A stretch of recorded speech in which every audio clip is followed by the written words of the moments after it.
اس کے بعد سورۃ البقرہ کی آخری 2 آیات جن کی بہت فضیلت آتی ہے احادیث میں. نبی صلی اللہ علیہ وسلم کو معراج کی رات جو 3 چیزیں ملی ان میں سے ایک سورۃ بقرہ کی یہ آخری 2 آیات بھی تھی.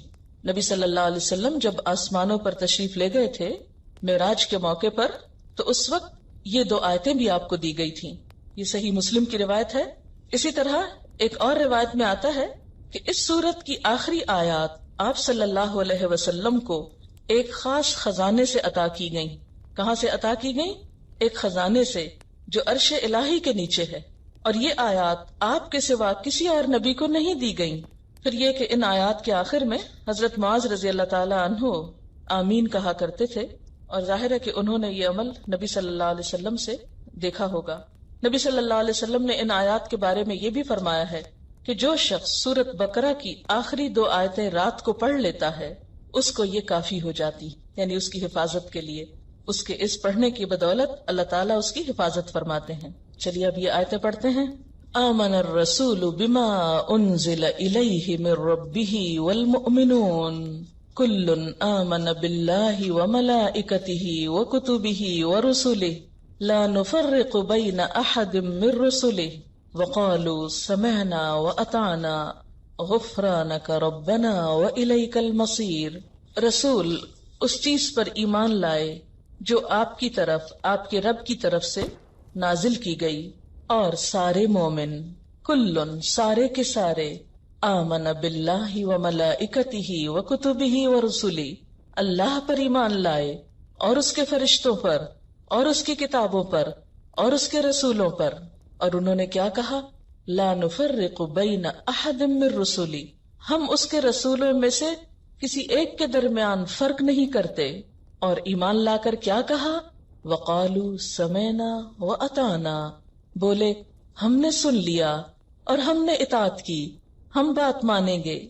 غفرانکا، تیری بخشش چاہیے، یعنی پچھلی زندگی میں ہم سے جو غلطیاں، جو خطائیں ہو چکی اللہ تو ہم کو معاف کر دے. ربنا، اے ہمارے رب، وإلیک المصیر، اور تیری طرف لوٹنا ہے، واپسی تو تیری ہی طرف ہے، مر کے تو تیرے ہی پاس آنا ہے. کچھ یاد کیجئے سورت کا بالکل ابتدائی حصہ. الف لام میم ذالک الکتاب لا ریب فیہ ھدی للمتقین، اور اس کی شرط کیا ہے؟ الذین یؤمنون بالغیب، وہ لوگ جو غیب پر ایمان لاتے ہیں. وہاں اس کتاب سے ہدایت پانے کے لیے پہلی خصوصیت جو بتائی گئی تھی وہ ایمان بالغیب تھا، اور اسی کی تفصیل سورت کے آخر میں. وہاں اشارہ تھا، یہاں ڈیٹیل ہے کہ ایمان بالغیب کیا ہوتا ہے، کس ایمان بالغیب کی بات ہے، اس میں کیا کیا چیزیں شامل ہیں. وہاں آپ کو ایک بات بار بار یاد دلائی گئی تھی کہ متقی وسیع النظر ہوتا ہے، وسیع القلب ہوتا ہے، اس کے اندر کوئی تعصب نہیں ہوتا، اس کے اندر تنگ دلی نہیں ہوتی. لہذا وہ صرف ظاہر نظر آنے والی چیزوں کو ہی نہیں مانگتا بلکہ غیب پر بھی ایمان رکھتا ہے. دیکھیں نا، جو تنگ دل ہوگا وہ تو صرف 2 اور 2 4 کو مانے گا، اس کے سامنے 2 اور 2 5 نہیں ہو سکتے، وہ ریجڈ ہوگا. لیکن مومن وسیع نظر ہوتا ہے، اس کی نظر میں بصیرت ہوتی، وہ صرف ظاہر میں نہیں دیکھتا، پردے کے پیچھے بھی دیکھ سکتا ہے، اور یہ دیکھنا ایمان کا دیکھنا ہے. اور یہاں سورت کے اختتام پر کیا بتا دیا گیا کہ پیغمبر صلی اللہ علیہ وسلم اور آپ کے ساتھیوں نے ایمان لا کر یہ واضح کر دیا کہ ہم یہ سب کچھ مانتے ہیں. اور خاص طور پر شروع میں کہا گیا تھا یؤمنون بالغیب، بیچ میں بہت سے احکامات دیے، آخر میں پھر اس کی تکرار کے بعد کہا سمعنا و اطعنا، ہم نے اس صورت میں آنے والے تمام احکامات سن لیے. ہم تو مانتے بھی نہیں کہ ہم نے سنا ہے. اور صحابہ کرام کو حضور صلی اللہ علیہ وسلم نے جب پریشانی ہوئی کہ ہماری پکڑ ہو جائے گی تو اس وقت کہا کہ آپ کو ہو سمعنا و اطعنا، انہوں نے فوراً ہی کہہ دیا. لیکن ہم سن کے بھی سنتے نہیں، مشکل یہ سمعنا، ہم نے سن لیا جو کچھ اللہ پاک نے ان 286 آیات میں ہم کو بتایا اس سورت البقرہ میں، سب کچھ سن لیا ہم نے. اب ہم کریں گے کیا؟ یہود کی طرح یا ایمان والوں کی طرح؟ یہود نے کیا کہا تھا؟ سمعنا و عصینا، ہم نے سن لیا، ماننا کوئی نہیں. ہم نے ذرا دل ٹٹولے اپنے، کیا سوچتے ہیں ان سب باتوں کے بارے میں جو آپ سن چکے؟ اقسام بر بہت سی سن چکے، ہم نے سن لیا، اب ہمیں کیا کرنا ہے؟ اطاعنا، ہم اب اطاعت کریں گے، اب ہمیں عمل کرنا ہے۔ ہم ان لوگوں کی طرح نہیں جو تعصب برتتے ہیں، صرف اپنے رسولوں کو مانتے ہیں، صرف اپنی کتابوں کو مانتے ہیں اور دوسرے انبیاء کا انکار کرتے ہیں۔ نہیں، ہم تو کسی کے درمیان فرق بھی نہیں کرتے۔ لا نفرق بین احد من رسلہ، ہم اللہ کے رسولوں میں سے کسی کے درمیان تفریق نہیں کرتے، سب کو رسول مانتے ہیں۔ پھر آپ دیکھیے کہ یہاں پر جو تفصیل بتائی گئی وہ کیا ہے؟ آمن الرسول، کتنا خوبصورت آغاز ہے نا، کہ بتانے والا سب سے پہلے خود ایمان لا رہا ہے۔ یہ نہیں کہا گیا کہ صرف مومن ایمان لائیں، بلکہ آمن الرسول، رسول صلی اللہ علیہ وسلم ایمان لائے۔ کس چیز پر؟ اس پر بما انزل الیہ، جو آپ کی طرف نازل کی گئی۔ سورۃ البقرہ کے شروع میں والذین یؤمنون بما انزل الیک، الیک سے مراد کیا تھا؟ آپ صلی اللہ علیہ وسلم۔ تو یہاں پر بھی کیا ہے کہ پیغمبر خود ایمان لائے جو آپ کی طرف آپ کے رب نے اتارا تھا۔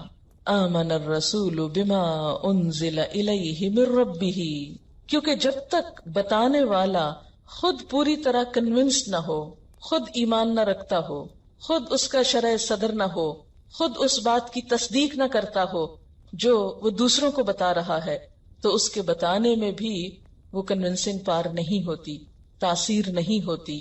تو قول اور فعل کا تضاد جو ہے یہ بہت ناپسندیدہ چیز ہے اللہ تعالیٰ کے نزدیک، کہ انسان کہے کچھ کرے کچھ، یا دوسروں کے لیے تو جیسے یہود کے بارے میں آیا اتأمرون الناس بالبر وتنسون انفسکم، ان کے علماء یہی کر رہے تھے نا، لیکن نبی صلی اللہ علیہ وسلم کی خوبی کیا بتائی گئی کہ جو آپ کی طرف اتارا گیا اس کو پہلے آپ نے خود مانا۔ آمن الرسول بما انزل الیہ من ربہ والمؤمنون، اور سارے مومن وہ بھی ایمان لے آئے، کلن سارے کے سارے، آمنا ایمان لائے، کس چیز پر؟ باللہ، سب سے پہلے اللہ پر۔ اب یہ ایمان کی تفصیل ہے، اس کو کیا بولتے ہیں؟ ایمان مفصل۔ کلن آمن باللہ، سب ایمان لائے اللہ پر، وملائکتہ، اور اس کے فرشتوں پر، وکتبہ، اور اس کی کتابوں پر، ورسلہ، اور اس کے رسولوں پر۔ یہاں 4 چیزوں کا ذکر کیا گیا، 2 چیزیں یہاں ذکر نہیں کی گئیں، ایک تو آخرت کی بات اور ایک تقدیر کی بات۔ جب ہم ایمان مفصل پڑھتے ہیں تو کیا کرتے ہیں؟ آمنت باللہ وملائکتہ وکتبہ ورسلہ والیوم الآخر والقدر خیرہ وشرہ من اللہ تعالی والبعث بعد الموت، یوں بولتے ہیں۔ تو والقدر خیرہ وشرہ من اللہ تعالی، کہ اچھی بری تقدیر، انسان کو ملنے والی بھلائی برائی سب اللہ کی طرف سے ہوتی ہے۔ والبعث بعد الموت، اور موت کے بعد دوبارہ جی اٹھنے پر بھی میں ایمان لاتا ہوں۔ ان 2 کا تعلق بھی ایمان بالغیب ہی سے ہے، لیکن یہاں خاص طور پر جن چیزوں کا ذکر کیا گیا اس کا تعلق ہدایت سے ہے، ان میں ایک لنک ہے۔ آپ دیکھیے ہمارے پاس ہدایت کیسے پہنچی؟ اللہ تعالی کی طرف سے آئی، آمن باللہ، کس کے ذریعے آئی؟ وملائکتہ، کیا لے کر آئے؟ وکتبہ، کس پر لائے؟ ورسلہ۔ ٹھیک ہے، تو اگر یہاں یہ بھی ذکر کیا جاتا والقدر خیرہ وشرہ والبعث بعد الموت، تو آپ دیکھتے کلام کا حسن ختم ہو جاتا، اس کی یہاں ضرورت نہیں تھی، کیونکہ یہاں موقع نہیں ہے اس کا۔ اللہ تعالیٰ نے کوئی بات نہ زائد کی ہے اور نہ کوئی اہم بات چھوڑی ہے، ہر چیز کی ایک حکمت ہے۔ یہ الگ بات ہے کہ ہم اپنے چھوٹے دماغ ہونے کی وجہ سے وہ نہ سمجھ سکیں۔ تو کوئی شخص بھی عمل کر نہیں سکتا، کسی کا بھی عمل بدل نہیں سکتا جب تک اس کے ایمان کے اجزاء پورے نہیں ہوتے۔ مثلا ان میں سے اگر کوئی شخص کسی ایک چیز کا بھی انکار کر دے، یا ان چیزوں میں سے کسی ایک چیز کے کسی حصے کا بھی انکار کر دے، تو بات بگڑ جائے گی۔ مثلا اللہ تعالیٰ پر ایمان تو ہے، فرشتوں پر بھی ہے، لیکن کہ میں جبریل سے عداوت رکھتا ہوں، جیسے پیچھے آپ نے پڑھا من کان عدوا لجبریل، یہود کہتے تھے ہماری جبریل سے دشمنی، تو کام خراب ہو جائے گا، ایمان میں رکھنا ہو جائے گا، سوراخ ہو جائے گا۔ اسی طرح وکتبہ، اگر کوئی کہے میں سب کتابوں کو مانتا ہوں سوائے قرآن پاک کے تو معاملہ بگڑ جائے گا. ورسلہ، اگر کوئی شخص سب رسولوں کو مانے لیکن حضور صلی اللہ علیہ وسلم کو نہ مانے تو ایمان مکمل نہیں ہوتا. اسی لیے ہم دیکھتے ہیں کہ بہت سے لوگ ایسے ہیں یہود و نصارہ میں سے جو اللہ کو مانتے ہیں، فرشتوں کو مانتے ہیں، کتابوں کو مانتے ہیں، رسولوں کو مانتے ہیں، لیکن ایک رسول اور ایک کتاب کو نہیں مانتے، جس کی وجہ سے وہ ہدایت سے بہت دور ہیں. وہ اس عظیم ترین خزانے سے فائدہ اٹھانے سے محروم رہ گئے. حالانکہ یہ کتاب جو ہمارے پاس ہدایت کے لیے آئی، ذالک الکتاب لا ریب فیہ ھدی للمتقین، یہ ان تمام کتابوں کا لیٹسٹ اور کمپلیٹ ایڈیشن تھا. کیونکہ پچھلی کتابوں کے تو صرف ترجمے باقی ہیں، اصل تو باقی ہی نہیں. تو اللہ تعالیٰ کی طرف سے آنے والا پیغام جو مختلف طریقوں سے انہوں نے ڈسٹارٹ کر دیا، ضائع کر دیا، بدل دیا، ان سب کا ایک مکمل ترین ورژن اس کتاب کی شکل میں آیا. اب اگر کوئی شخص ادھوری چیزوں کو لے کر بیٹھا ہوا ہے اور مکمل چیز کو نہیں لے رہا تو وہ اپنا ہی نقصان کر رہا ہے. اسی لیے وہ لوگ ہدایت سے دور رہے، وہ اس خزانے سے دور رہے. لیکن اہل ایمان نے کیا کیا؟ لا نفرق بین احد من رسلی، ہم اس کے رسولوں میں سے کسی کے درمیان فرق نہیں کرتے. والذین یؤمنون بما انزل الیک وما انزل من قبلک، وہ لوگ جو ایمان لاتے ہیں ساتھ اس کے جو آپ کی طرف اتارا گیا اور جو آپ سے پہلے اتارا گیا. وسیع النظر، وسیع القلب، وسیع ذہن کے مالک، کھلے دل کے لوگ جن کو ماننے میں کچھ بھی مشکل نہیں. اچھا، رسولوں میں فرق کیسے ہوتا ہے؟ مثلا کسی کو اللہ کا رسول مانا جائے اور کسی کو مانا ہی نہ جائے، ایک تو یہ طریقہ ہوتا ہے. دوسرا یہ کہ ان کے درجہ نبوت میں فرق کیا جائے، کیونکہ نبی ہونے میں تو سب برابر ہیں. لیکن یہ جو بات ہے کہ بعض پر فضیلت رکھتے ہیں، تو اس میں اور اس بات میں کنٹرڈکشن نہیں، کیونکہ فضیلت اللہ تعالیٰ نے دی ہے. ان کے اعمال اور ادوار کے اعتبار سے ان میں فضیلت تو ہے، لیکن ایمان لانے کے اعتبار سے کسی میں بھی کوئی فرق نہیں، کیونکہ پیچھے آپ پڑھ چکے نا تلک الرسل فضلنا بعضهم علی بعض. اور پھر بین احد، احد تو ہوتا ہے ایک، تو بین احد کیا ہو گیا؟ بین کا کیا مطلب ہوتا ہے؟ درمیان. تو درمیان تو دو چیزوں کے ہوتا ہے، ایک کا کیا مطلب ہوا؟ بات یہ ہے کہ احد کا لفظ سنگولر بھی ہے پلورل بھی، اس کی جمع نہیں ہوتی. اگر جمع یوز کرنا تو احد ہی یوز کرنا پڑے گا. یہ زبان کا ایک چھوٹا سا اسلوب ہے. میں اگر یہ کہوں بین احد، ایک کے درمیان، تو ایک کا درمیان کون سا ہے کوئی؟ اس کو سامنے رکھ کے دیکھیں نا، بین احد، ایک کے درمیان. اچھا، پھر ایک کا جمع کیوں نہیں؟ اس لیے کہ ایکوں تو نہیں ہوتا نا. لیکن اگر جمع بھی یوز کرنا ہو تو اس کے لیے بھی احد. عربی میں یہ گنجائش ہے کہ احد کے اندر جمع بھی ہے، یعنی سارے پیغمبروں میں سے کسی ایک کو بھی الگ نہیں کرتے، کیونکہ وہ ایک اصل میں نبی صلی اللہ علیہ وسلم ہیں جن کو یہ لوگ الگ کر دیتے ہیں. لیکن اہل ایمان الگ نہیں کرتے، وہ ان کو بھی مانتے ہیں. وقالو، اور ماننے کے بعد کیا طرز عمل ہوتا ہے؟ سمعنا، ہم نے سن لیا، ذالک الکتاب، سن لی، اور اب ہم کیا کریں گے؟ وَأَطَعْنَا، ہم اطاعت کریں گے. لیکن اطاعت اتنا آسان کام نہیں ہے. چلتے وقت انسان پھسلتا ضرور ہے، آپ جتنا مرضی نیت اور ارادہ رکھیں، لیکن جو بھی چلے گا وہ گرے گا ضرور. یا تو آپ بیٹھے رہیں، لیکن یہ تو ممکن نہیں. جب آپ نے قرآن پڑھ لیا تو چین سے تھوڑی بیٹھ سکتے ہیں کہ بیٹھ سکتے ہیں. اگر کوئی واقعی سچے دل سے، کھلی آنکھوں سے، بغیر تعصب کے اس کتاب کو پڑھتا ہے تو پھر وہ بیٹھ نہیں سکتا. وہ ڈل اور نل ہو کے نہیں زندگی گزار سکتا، وہ بے مقصد اور بے معنی زندگی نہیں گزار سکتا، وہ ادھر ادھر مارا نہیں پھر سکتا، وہ اپنے آپ کو ضائع نہیں کر سکتا، وہ کچھ نہ کچھ ضرور کرتا ہے. قرآن تو دلوں کی زندگی ہے، اور جب زندگی آتی ہے کسی میں تو ایک موومنٹ آتی ہے نا، ایک حرکت پیدا ہوتی. قرآن تو دلوں کو روشن کرتا ہے. جب روشنی آتی ہے تو آپ کی آنکھیں کھل جاتی، پھر آپ اٹھنے کی کرتے ہیں، کچھ کرنے کی کرتے ہیں. اور جب آپ کرنے کے لیے چلتے ہیں تو گر پڑتے ہیں، پھسل جاتے ہیں، پھر آپ پریشان ہوتے ہیں. اب کیا کر؟ اب تو اتنے گناہ ہو گئے، کوئی فائدہ نہیں. مایوس نہ ہو، یہاں مایوسی سے بچایا گیا ہے. آپ سب کو ایک پریشانی ضرور ہوگی، ابھی تک تو میرے عمل میں کوئی تبدیلی نہیں ہے. کبھی خیال آیا ہی ہوگا، لیکن کیا اس خیال کا آنا بھی تبدیلی نہیں ہے؟ پہلے کیوں نہیں آتا تھا؟ قرآن پڑھنے سے پہلے تو ہم میں سے اکثر یہ سمجھتے ہیں کہ ہم تو بہت اچھے ہیں، جو کر رہے ہیں بالکل ٹھیک کر رہے ہیں. کوئی خرابی نہیں ہم میں، لیکن جو قرآن پڑھتے ہیں تو آئینہ نظر آتا ہے، اف یہ غلط بھی کرتے ہیں، یہ بھی کرتے ہیں۔ تو قرآن بنیادی طور پر آپ کی مدد کرتا ہے دلدل سے باہر آنے میں، گناہوں کو چھوڑنے میں۔ یہ نیکیوں کا ایک سفر ہے، یہ منزل کی طرف لے جاتا ہے۔ اور ہم نے دعا بھی تو یہی مانگی تھی نا، اہدنا الصراط المستقیم۔ تو کیا مانا آتا ہے ہدایت میں؟ رستہ دکھانا، پھر چلانا، پھر منزل تک پہنچانا، کہ اللہ ہم کو منزل تک پہنچا۔ اس کے لیے پھر حل کیا ہے؟ جب گر پڑے تو حل کیا ہے؟ گرے رہیں، پھسل جائیں تو پھسلے رہیں، غلطیاں ہو جائیں تو کرتے رہیں، مایوس ہو جائیں اور بگڑ جائیں نہیں، معافی مانگ لیں۔ اور پھر آپ دیکھیں مصدر ہے غفران، اور جب مصدر اس طرح استعمال ہوتا ہے بغیر کسی فعل کے، مانگا کچھ نہیں، صرف کہہ رہے غفران، بخشش بخشش بخشش، یہ ایک اضطراب کو ظاہر کرتا ہے، ایک بے چینی کو ظاہر کرتا ہے۔ یعنی بندے کی فل کنسنٹریشن اس بات پر ہے کہ بخشش چاہیے۔ وہ چاہیے بھی کوئی نہیں کہہ رہا، وہ بخش دے بھی نہیں کہہ رہا، دے کا لفظ بھی نہیں بول رہا، وہ صرف کیا کہہ رہا ہے؟ بخشش۔ جب بہت پیاسا ہوتا ہے نا انسان تو یہ نہیں کہتا مجھے پانی دے دو، کیا کہتا ہے؟ پانی پانی۔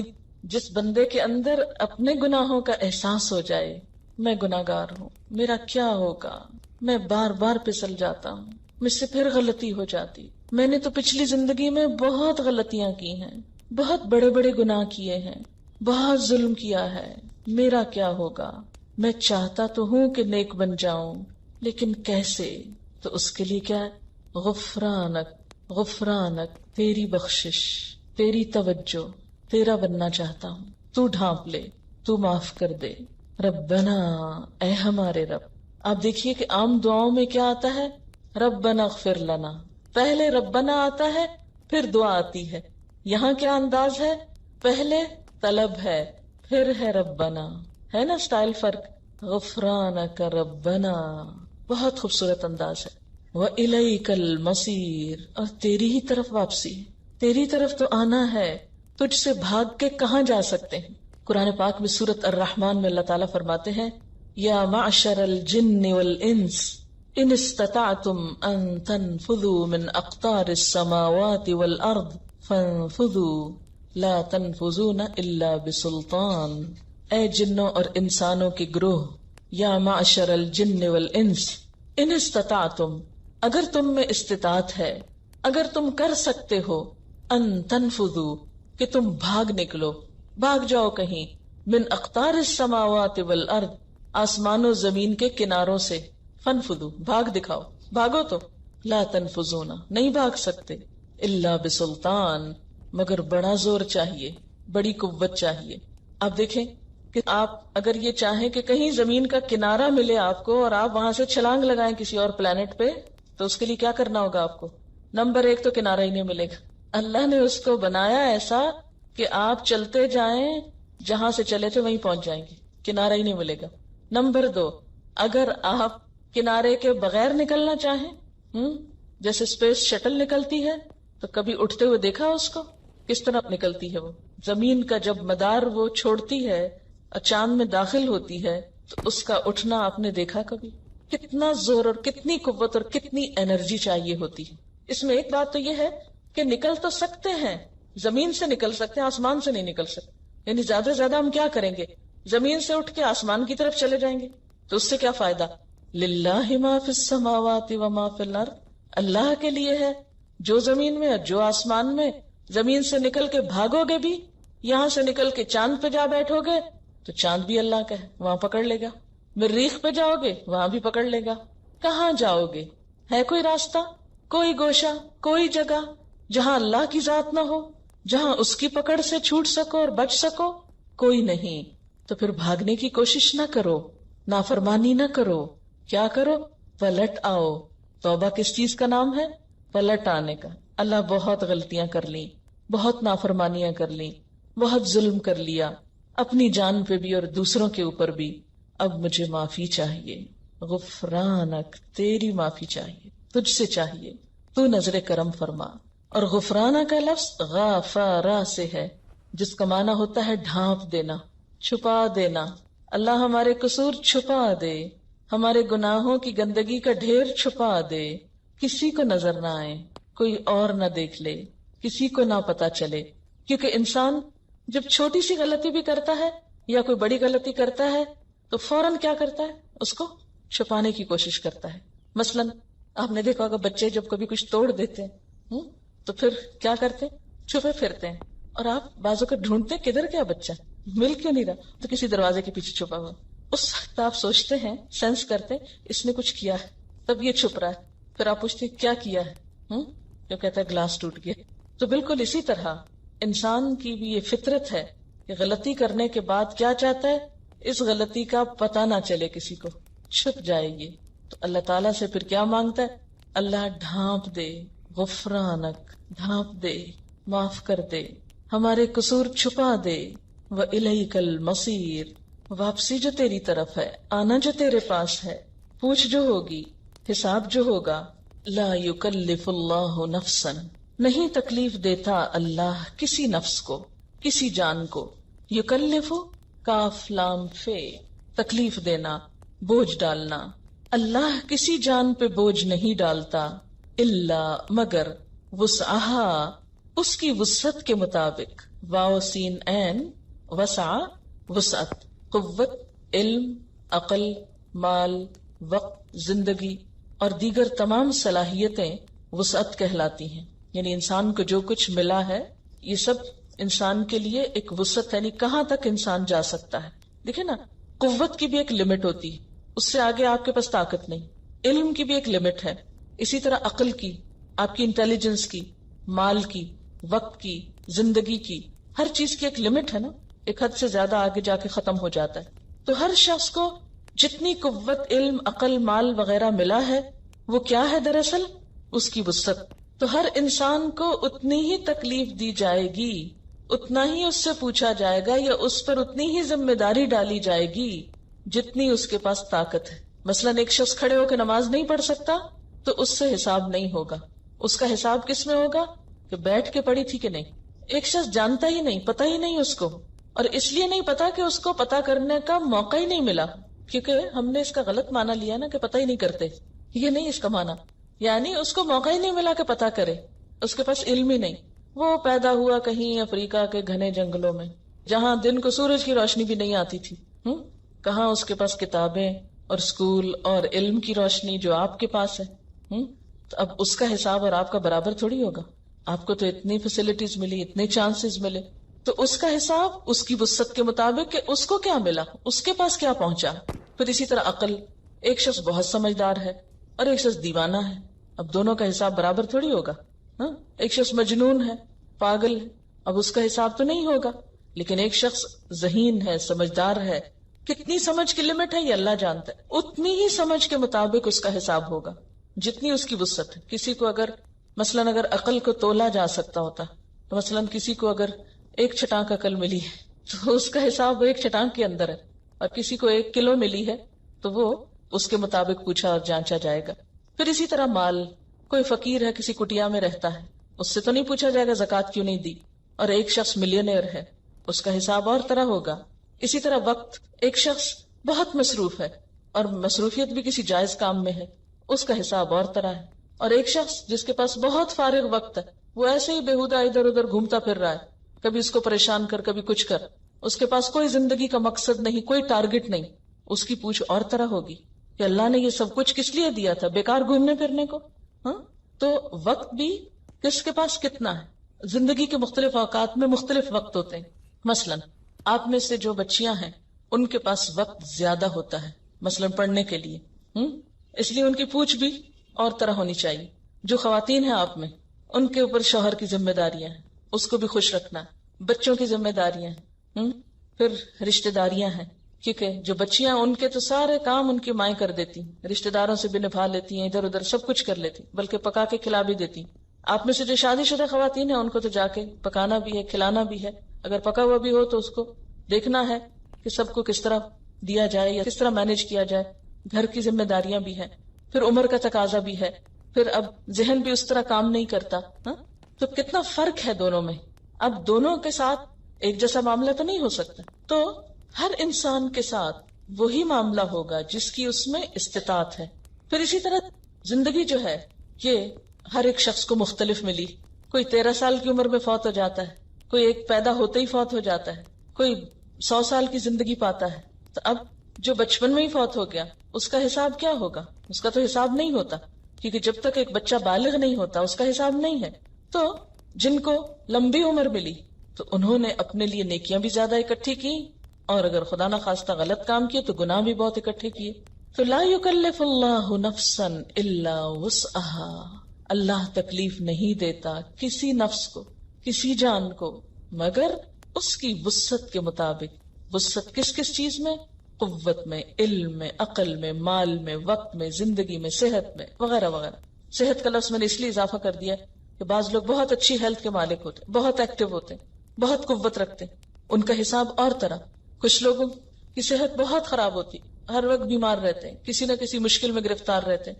اب اگر ان کی نماز میں کچھ آگے پیچھے تاخیر ہو گئی، کئی لوگ سلیپنگ پلز لے کے سوتے ہیں، اس کے بغیر سو ہی نہیں سکتے. اب وہ اگر صبح نہیں اٹھ پاتے تو اس کا یہ مطلب تو نہیں کہ نماز معاف ہے ان کی، لیکن یہ ہے کہ ان کو اگر ہوش ہی نہیں تو ان کا معاملہ اور ہے. اور ایک شخص صحت مند ہے، وقت پہ سویا ہے، اور صرف کسل مندی کی وجہ سے نہیں اٹھ رہا صبح، تو اس کا معاملہ کچھ اور ہے.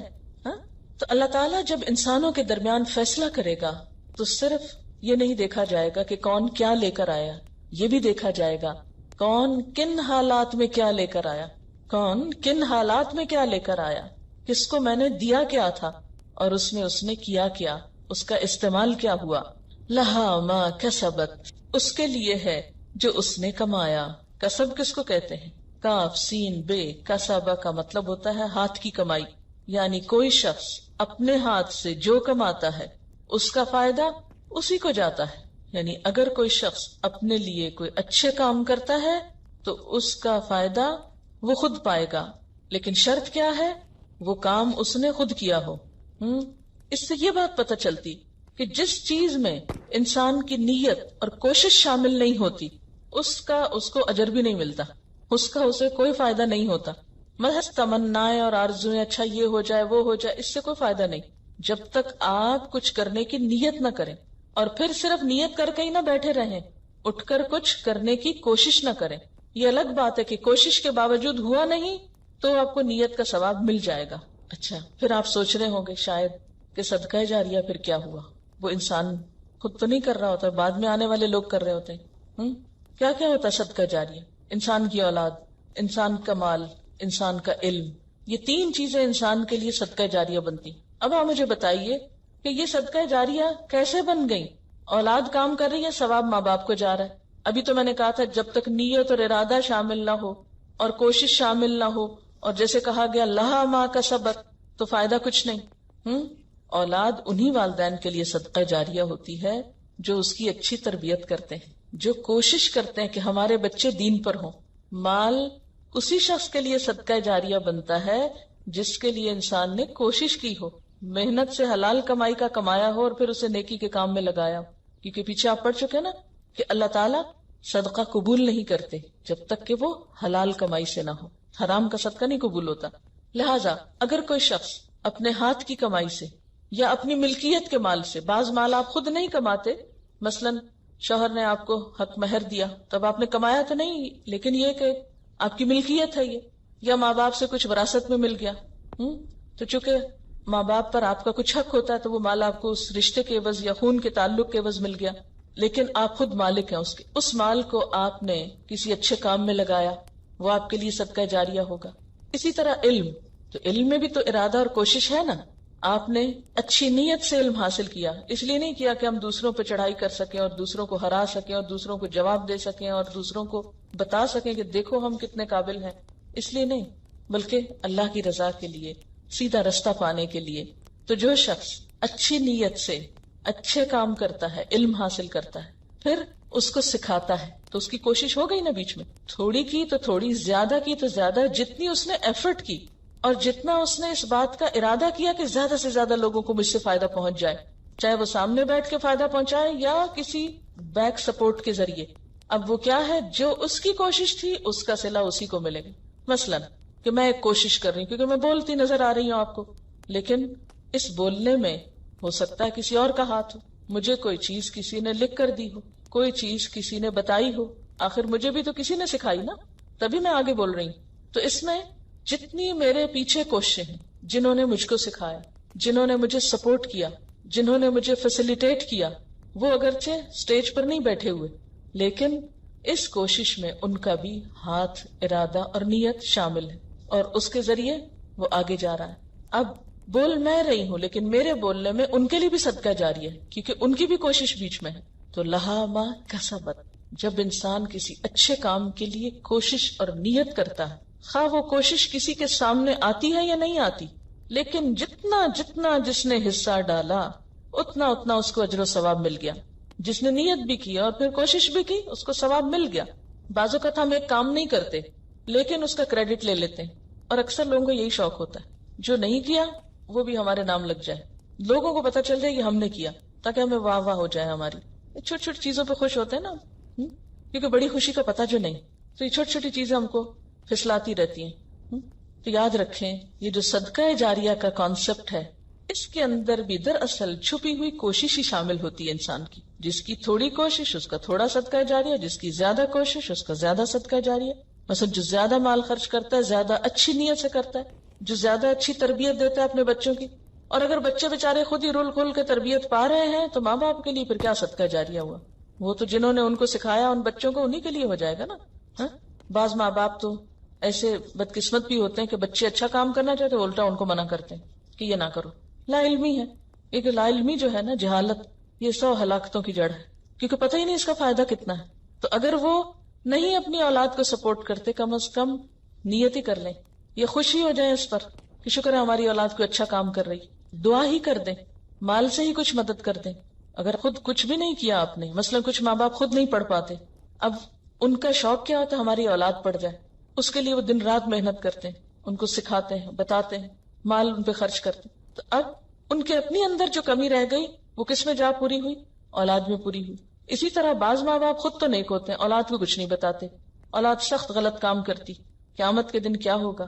ایسے لوگ بسا اوقات بدترین حالت میں آئیں گے، اور بتایا جائے گا ان کے بچے ان کی ساری نیکیاں کھا گئے، کیونکہ انہوں نے ایسے ایسے کام کیے کہ جو ماں باپ کے لیے الٹا کیا بن گئے؟ مصیبت کا سبب بن گئے.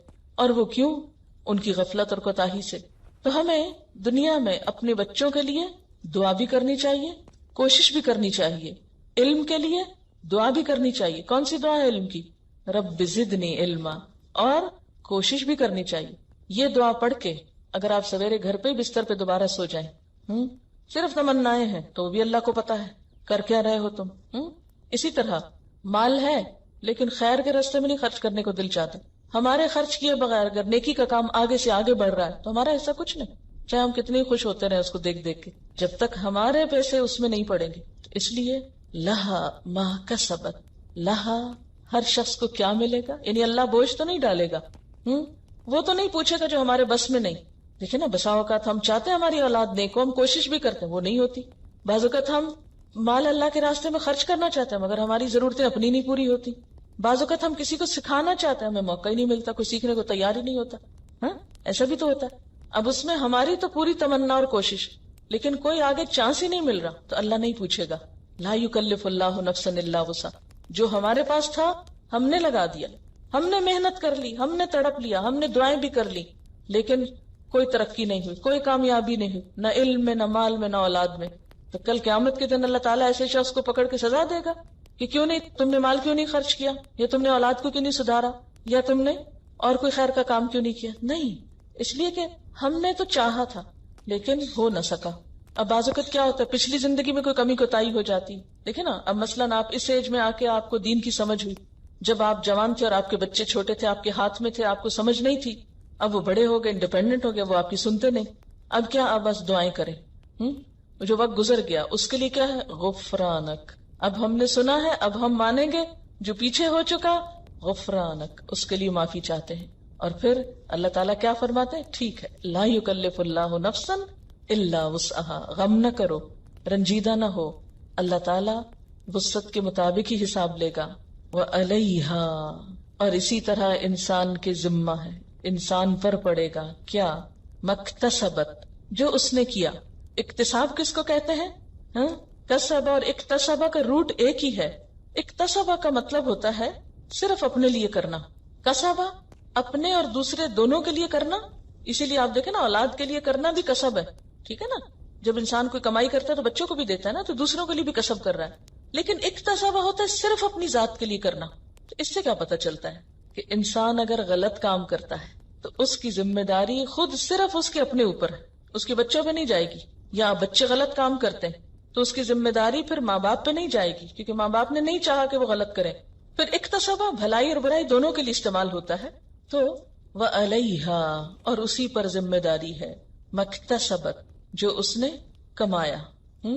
اکتسبہ اہتمام سے کمانے کے لیے بھی آتا ہے، یعنی صرف ارادہ ہی نہیں کیا برا بلکہ کر بھی لیا غلط کام، تو اس کی ذمہ داری پھر اس پر ہوگی، اس کی بھی پوچھ ہوگی، اس کی بھی پکڑ ہوگی. تو ایصال ثواب نیکی میں تو ہو سکتا ہے، گناہ میں نہیں ہوتا. اب مثلاً ہم یہ نہیں کر سکتے کہ یا اللہ یہ جو میری غلطیاں ہیں یہ میرے بچوں میں بانٹ دینا، ایسے نہیں ہوگا. مال تو ہم دے سکتے ہیں ان کو، نیکی کی تربیت دے سکتے ہیں. ہاں اگر غلط باتوں کی تربیت دیں گے جان بوجھ کے، اس کی پھر پوچھ ہوگی. لیکن یہاں اس بات کا بنیادی مقصد کیا ہے؟ جو کرو گے وہ بھگتو گے. مکتسبت، اس لیے پھر دعا کیا مانگی گئی؟ ربنا، اے ہمارے رب، لا تؤاخذنا، نہ تو مواخذہ کرنا ہمارا. اخذہ سے حمزہ خیزال، گرفت کرنا، کسی غلطی کو پکڑنا. یا اللہ تو ہماری غلطیوں کو نہ پکڑنا.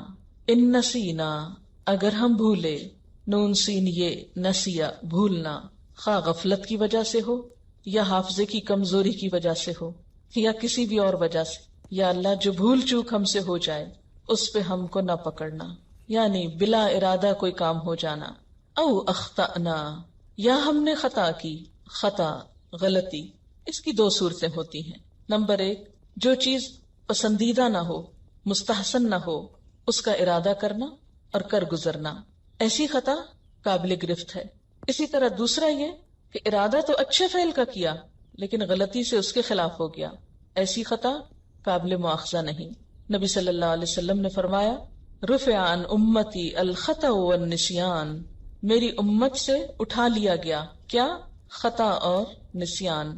یعنی نسیان کیا ہے؟ کہ انسان بھول کر کوئی کام کر بیٹھے، یعنی کام اچھا کر رہا ہے لیکن وہ بھول گیا اور اس سے غلطی ہو گئی. اور خطا کیا ہے؟ کہ ناسمجھی سے کسی کام کو غلط طور پہ کر لے. خطا ایک تو یہ ہوتی ہے نا کہ انسان کسی غلط چیز کا ارادہ کرے اور پھر کر بھی لے، اور دوسری کیا ہوتی ہے کہ ارادہ تو اچھی چیز کا تھا لیکن ناسمجھی سے غلط ہو گیا. تو اللہ ہم کو نہ پکڑنا کس میں؟ ان نسینا، اگر ہم بھول جائیں، او اخطأنا، یا ہم خطا کر بیٹھے. ربنا، اے ہمارے رب، ولا تحمل، اور نہ بوجھ ڈال، علینا، ہم پر، اسرن، کوئی بوجھ. اسرن کا لفظ الف صاد رے سے ہے. اس کا معنی ہوتا ہے عہد، ذمہ داری، ایسا بوجھ جس کا اٹھانا دشوار ہو، بہت مشکل ہو، وہ بوجھ جو اٹھانے والے کو چلنے سے روک دے، جس کے اوپر آنے کے بعد انسان چل نہ سکے. یعنی یا اللہ ہم پر کوئی ایسی ذمہ داری، ایسی مشکل، ایسی پریشانی نہ ڈالنا کہ ہم تیرے راستے میں چل ہی نہ سکیں، تیری اطاعت ہی نہ کر سکیں. کیونکہ بعض اوقات انسان پہ ایسی ایسی آزمائشیں آتی، ایسی ایسی مصروفیات آ جاتی یا معاشرے کے ایسے بندھن آ جاتے کہ انسان اچھا کرنا بھی چاہتا تو کر نہیں پاتا. مثلا نبی صلی اللہ علیہ وسلم کے بارے میں قرآن پاک میں آتا ہے کہ آپ جب دنیا میں تشریف لائے تو آپ نے لوگوں کے اوپر سے کچھ بوجھ ہٹائے. وَيَدَعُ عَنْهُمْ إِصْرَهُمْ وَالْأَغْلَالَ الَّتِي كَانَتْ عَلَيْهِمْ، اور آپ نے ہٹایا ان سے ان کے بوجھوں کو اور ان بیڑیوں کو یا طوق کو جو انہوں نے خود پہ ڈالے ہوئے تھے. اس میں کس کی طرف اشارہ ہے؟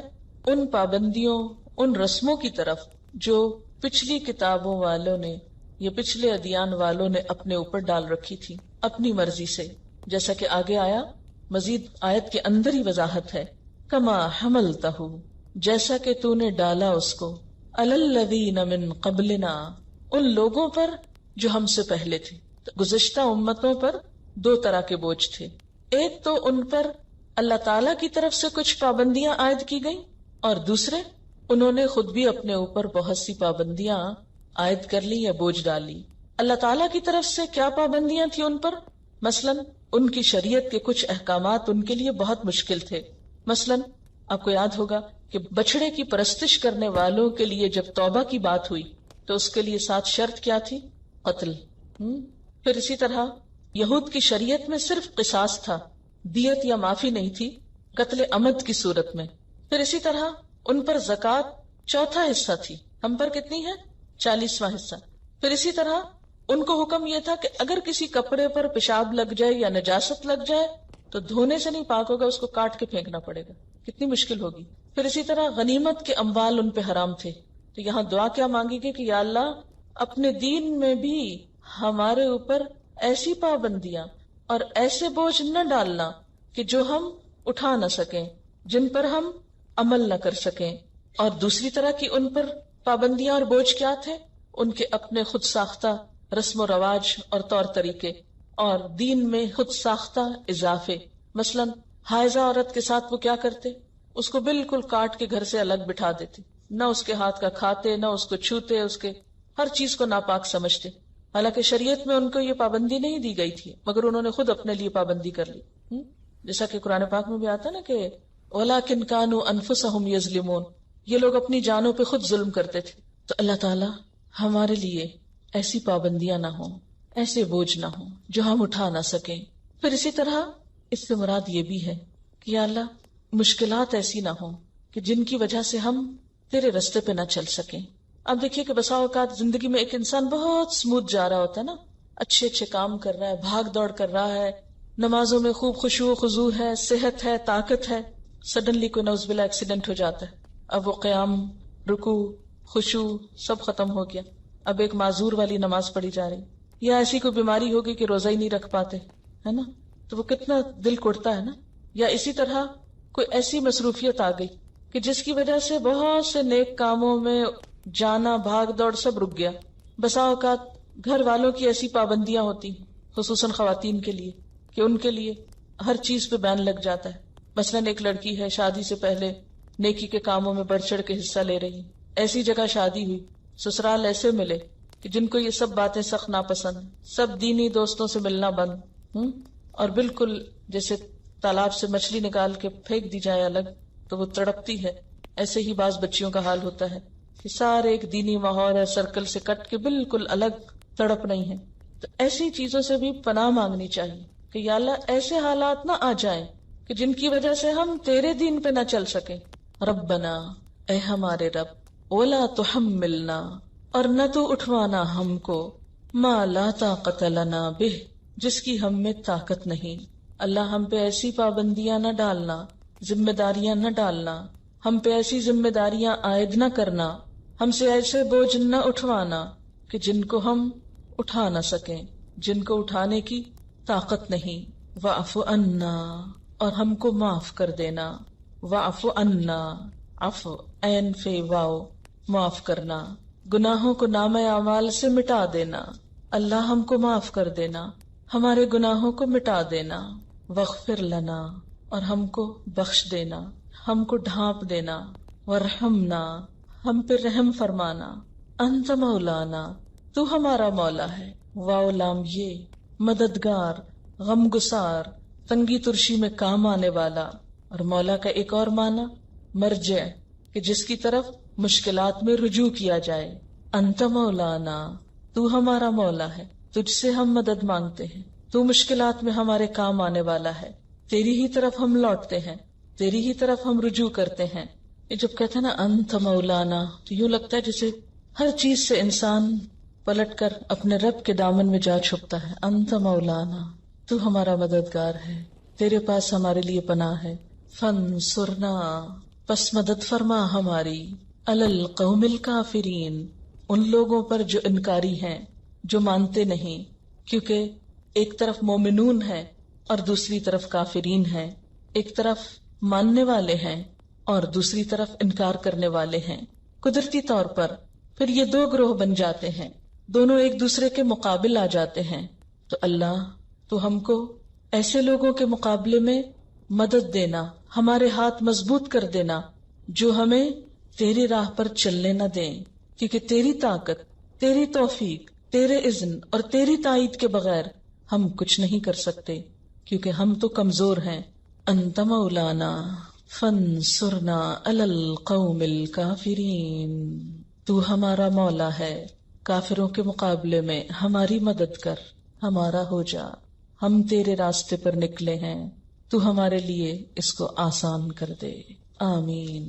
حضرت ابو ہریرہ رضی اللہ تعالی عنہ کا بیان ہے کہ نبی صلی اللہ علیہ وسلم نے فرمایا، اپنے گھروں کو قبرستان نہ بناؤ، شیطان اس گھر سے بھاگ جاتا ہے جس میں سورہ بقرہ پڑھی جاتی ہے۔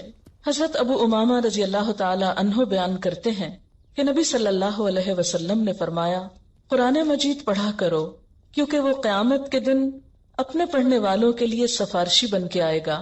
دو چمکتی ہوئی روشن صورتیں البقرہ اور آل عمران پڑھا کرو، کیونکہ یہ دونوں صورتیں قیامت کے روز اس طرح سے آئیں گی جیسے کہ وہ چھتریاں ہیں، امبریلا کی طرح، یا سایہ کرنے والے بادل ہیں، یا پرندوں کے دو جھنڈ ہیں جو پر پھیلائے ہوئے ہوں۔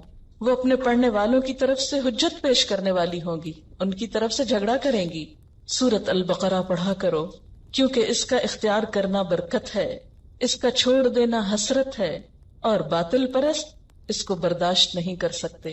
حضرت نواس بن سمان بیان کرتے ہیں کہ میں نے نبی صلی اللہ علیہ وسلم کو یہ فرماتے سنا ہے، قیامت کے روز قرآن مجید اور وہ لوگ جو اس کے مطابق عمل کیا کرتے تھے وہ لائے جائیں گے، اور ان کے آگے آگے سورہ بقرہ اور آل عمران ہوں گی، اس طرح گویا کہ وہ دو بادل ہیں یا ابر سیاہ ہیں جن کے اندر چمک اور روشنی ہے، یا وہ پرندوں کے جھنڈ ہیں جو اپنے پر پھیلائے ہوئے ہیں۔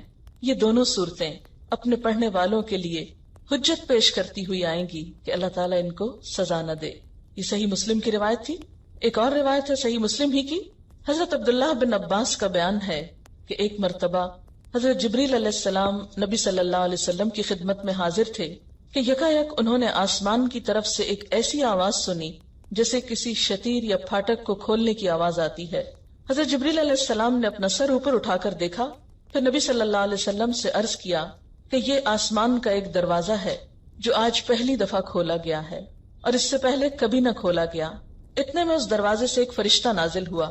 جبریل علیہ السلام نے نبی صلی اللہ علیہ وسلم سے عرض کیا، یہ ایک فرشتہ ہے جو آسمان سے زمین کی طرف آ رہا ہے، اور آج سے پہلے یہ کبھی زمین کی طرف نہیں اترا۔ وہ فرشتہ آیا اور اس نے نبی صلی اللہ علیہ وسلم کو سلام کیا اور پھر آپ سے عرض کیا، آپ کے لیے ایسے دو نوروں کی خوشخبری ہے جو آپ ہی کو دیے گئے ہیں، ایک سورت الفاتحہ ہے اور دوسری سورت البقرہ کی آخری آیات۔ ان دونوں کا اگر ایک حرف بھی آپ پڑھیں گے تو جو دعا آپ مانگیں گے وہ آپ کو عطا کی جائے گی۔ تو گویا دعا کی قبولیت کا ذریعہ بھی ہیں۔ پھر اسی طرح ایک اور روایت میں آتا ہے کہ نبی صلی اللہ علیہ وسلم نے اس کے بارے میں یہ فرمایا کہ ان کو سیکھو اور اپنی عورتوں اور بچوں کو بھی سکھاؤ، یعنی صرف خود ہی پڑھ کے نہ رہ جاؤ، گھر جا کے اپنے بچوں کو بھی سکھاؤ، جن کو نہیں آتی ان کو بھی بتاؤ۔ وآخر دعوانا ان الحمد للہ رب العالمین۔ سبحانک اللہم وبحمدک، نشہد ان لا الہ الا انت، نستغفرک ونتوب الیک۔ والسلام علیکم ورحمۃ اللہ وبرکاتہ۔